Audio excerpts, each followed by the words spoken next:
Mister Carmine Parlato, quando tutto sembrava portare alla prima vittoria, il gol, diciamolo, per quanto visto soprattutto nel secondo tempo, beffa, anche se è vero che il Charlis Muzzane forse aveva stentato un po' in avvio. Sì, è un po' il discorso del bicchiere mezzo pieno o mezzo vuoto, no? Se lo dici a loro, ti possono dire, sai, sono in vantaggio di 2-0 e quindi in questo caso è stata recuperata una partita che potevamo gestire in maniera diversa. Noi viceversa dobbiamo dire il contrario, siamo stati ingenui e poco svegli nei loro gol, però io penso che nell'analisi della partita globale credo che noi meritassimo la vittoria, così non è stata. Sicuramente stiamo facendo meglio rispetto a quello che possono essere, parlo delle ultime due partite.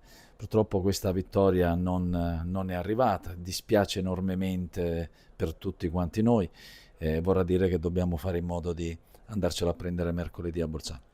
Ecco, di buono, se guardiamo il bicchiere mezzo pieno, Fida là davanti si è sbloccato, Belcastro è entrato a gara in corso, prima Sì, aveva sfiorato il gol, sei contento di questo? sono contento per loro, ma assolutamente non contento di quello che, come ho detto a fine gara nello spogliatoio, ragazzi, non possiamo andare a pareggiare una partita che per quello che dopo si è visto in campo voi siete andati a recuperare, vorrà dire che la realtà dice che non basta e bisogna continuare su questo trend aggiungendo quella lucidità in più nei momenti topici della gara.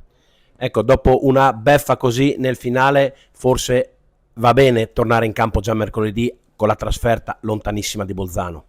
Beh, io in questo momento sono lucido e incazzato e quindi è una cosa che mi porterò dentro fino a mercoledì.